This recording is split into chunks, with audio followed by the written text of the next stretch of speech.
वो देखेंगे नहीं तो कोई दिक्कत नहीं, आप मंडे से देखेंगे लोग। ये जो पाकिस्तान है यहाँ पर कई यहाँ एक बंदरगाह है, जिस बंदरगाह का नाम है ग्वादर बंदरगाह। एक एक करके हम समझते हैं। और यहाँ पर है कराची बंदरगाह। ये बंदरगाह का नाम भारत से जो सट के है कराची बंदरगाह, और ये वाला का नाम है ग्वादर बंदरगाह। एक बार भारतीय नौसेना 1971 में युद्ध हुआ था ना, तो भारतीय नौसेना हमला कर दी थी पाकिस्तान के ऊपर, तो पाकिस्तानी कराची बंदरगाह छोड़ के भाग गया था सर। कहाँ भाग के गया था सर? ग्वादर बंदरगाह पर। कहाँ भाग के गया? ग्वादर बंदरगाह पर। अभी पाकिस्तान ने ग्वादर बंदरगाह दे दिया है चाइना को। किसको दे रखा है? चाइना को। और चाइना ने यहाँ से एक सड़क बना लिया है जिसका नाम है चाइना पाकिस्तान इकोनॉमिक कॉरिडोर, जिसको शॉर्टकट में कहा जाता है CPEC, China Pakistan economic corridor. अब इसको देखिए क्या है, हमारी सॉफ्ट नीति क्या चीज है। यहाँ आपको थोड़ा अपनी सॉफ्ट नीति पे बहुत अजीब सा लगेगा। ये बंदरगाह का नाम बोलिए, ग्वादर बंदरगाह। ये सड़क का नाम क्या है? CPEC। ये सड़क सीधे कहाँ चली गई? चाइना में चली गई। देखिए हमारी नीतियां कैसी है, क्योंकि मीडिया में देखेंगे तो कुछ और दिखाएगा, रियलिटी कुछ और होती है। हमारे कश्मीर से होकर ये गुजरा है, POK से गुजरा है, लेकिन भारत सरकार इसे नहीं रोक पाई है, कभी नहीं रोक पाया। चाइना बना ले गया। लेकिन हम लोग, हिंदुस्तान के लोग, गलवान में अपनी सड़क बना रहे थे ना, तो चाइना घुस गया है अप्रैल से। सोचिए, अप्रैल से घुस गया है कि तुम अपने जमीन में सड़क मत बताओ। मतलब वो साला इतना बड़ा सड़क बना के लेके चला गया और हम लोग नहीं रोक पाए। लोग, हम लोग को क्या दिक्कत था? सीधी बात थी कि कोई भी देश यदि भारत की जमीन से कुछ नहीं करना था, संसद भवन में दिल्ली में एक प्रस्ताव पारित करना था, कोई भी देश यदि भारत की जमीन से अतिक्रमण करेगा, बिना हमारी पूछे इजाजत से सड़क ले जाएगा, तो हम उससे व्यापार नहीं करेंगे। तो पाकिस्तान से और चाइना से व्यापार वैसे ही ठप हो जाता है। या तो तुम रोको या तो व्यापार रोको, कोई एक रोको।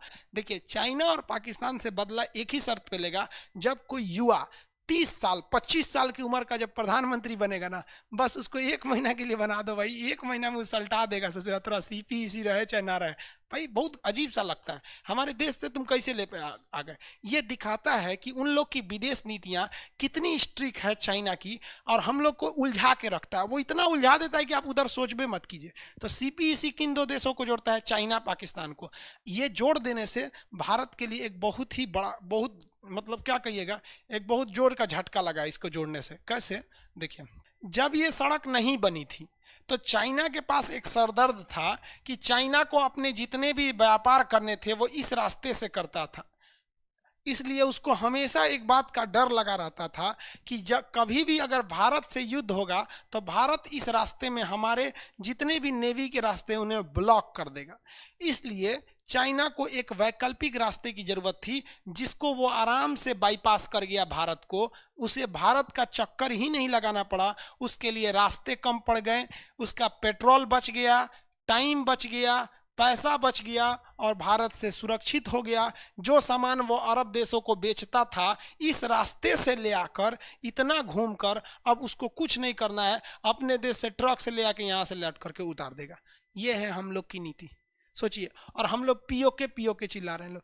ये मीडिया हमारे देश की ना कुछ भी अजीब टाइप का काम कर देती है। क्या बोलिएगा इसको रिया चक्रवर्ती दिख रहा है, हमारा POK चल गया, अभी तक कोई वो नहीं है। अब बोलिए ना मीडिया को तो कहेगा कि नेहरू की गलती है। तो मतलब आप झाल बजाने के लिए बैठे हैं संसद भवन में कि नेहरू जब प्रधानमंत्री होकर गलती कर सकते हैं तो आप प्रधानमंत्री होकर सुधार नहीं सकते हैं, यही ना? तो सीधा कहिए कि आप में उनमें कोई अंतर नहीं है, तो कोई दिक्कत नहीं है इसमें। सबकी बात यही है, चाहे वो आप गुलजारी लाल नंदा को ले लीजिए, चाहे बीबी गिरी को ले लीजिए, चाहे आप अभी ले लीजिए, किसी को ले लेंगे आप, सब एक ही टाइप के बात करते हैं। तो ये सड़क कौन सा हो गया? CPEC। पाकिस्तान के 2 बड़े बंदरगाह कौन हो गए?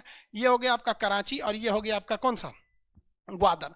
अब जरा देखो, ये जो हमारे संसद में बैठे हैं ना, ये ससुरे इतिहास नहीं पढ़ते हैं सर, और ना ही इनको नॉलेज है।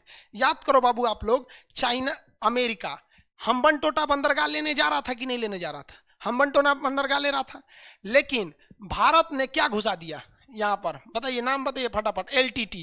भारत ने क्या घुसा दिया? LTTE। LTT यहाँ आके इतना खरमंडल मचाया कि यहाँ से अमेरिका चला गया कि नहीं चला गया?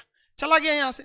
अब बताओ, हम वही हिंदुस्तानी हैं जो 1971 में इंदिरा गांधी कर सकती थी, जब यहाँ सड़क बना रहा था तो भारत सो रहे थे उस वक्त, हमारे जो सिक्योरिटी एडवाइजर लोग थे लोग वो सो रहे थे। जब आपको पता है कि ये वाला एरिया बलूचिस्तान ऑलरेडी अशांत एरिया है तो खरमंडल मचा दो, पाकिस्तान को सीधा कह दो, या तो तुम्हारा ये सड़क रहेगा और या तो तुम्हारे लिए बलूचिस्तान रहेगा, कोई एक देख लो। तो ना, हम लोग को तो ससुरा अभी बिहार में चुनाव है, इसके पहले मध्य प्रदेश में था, उसके बाद 2024 में 2024 के चुनाव का अभी से तैयारी चालू हो रहा है।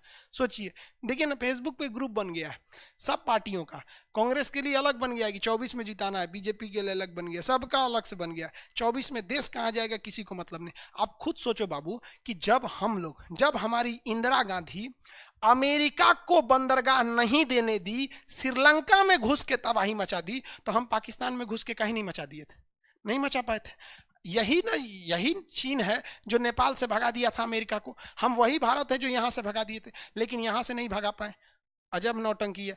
ईरान में बंदरगाह लिए, चाबहार, तो कौन काम का, वो केवल व्यापार के लिए लिए हैं, कोई सैन्य अड्डा के लिए नहीं लिए, जबकि ये पूरी तरह से सेना उतार सकता है, पूरी उसी के कंट्रोले में रहेगी, चाइना के कंट्रोल में।